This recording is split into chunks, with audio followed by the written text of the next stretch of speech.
මගේ ආදර යාළුවනේ ඔන්න අද අපි අලුත් යාළුවෙකුත් එක්ක ගියා නුවර සහස් උයනට. අම්මෝ මෙයා කෑම ටික කෑවා කියන්නේ ඉතින් හිතා ගන්නකෝ. හරිම රසයි. අතේ ඇති මුදලට හොඳට බඩ පිරෙන්න කාලා විනෝද වෙලා එන්න පුළුවන් තැනක් තමයි මේක. මේ බලන්නකෝ. අනේ චූටි පැටවු ඇවිල්ලා නිවාඩු දවසේ හොඳට ඔන්චිලි පදිනවා.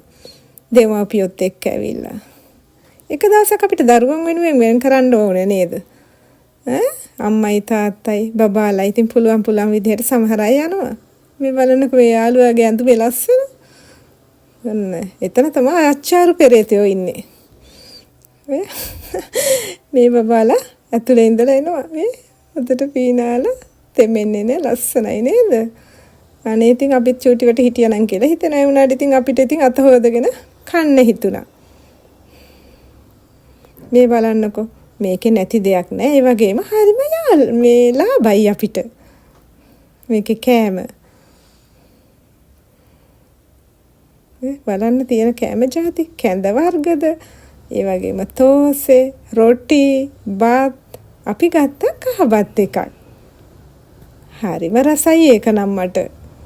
ඒ වගේම අපි ගත්ත බිම්මල් වලින් හදපු කෑමකුත්. ඒ වගේම අපි ගත්ත මික්ස් ෆෘට් ජූස් එකක්. කට්ලට් එකකුත් ගත්තා වෙනම. ඒ වගේම අපි අයිස්ක්‍රීමුත් කෑවා. මේ බලන්නකෝ. කැවුනොත් තියනවා යාළුවනේ. නැති දෙයක් නෑ යාළුවා අද කැවුම් ඕන දෙයක්. මෙන්න මේ අක්කා කෑම ටික බෙදනවා. මම හිතුවා මේක මට දෙන්න කියලා. ඌ මට තමයි දුන්නේ. ඉතින් මේ යාළුවාට අපි හරිම රසයි කිය අපි රසයි කිය කැව්වෙව්වා.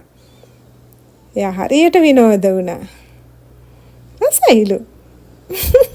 අපි යාට කියලා දෙනවා අනන්නේ කොහොමද? කන්නේ කොහොමද? රසයි කියන්නේ කොහොමද? අපි එක දේවල් යාට කියනවා.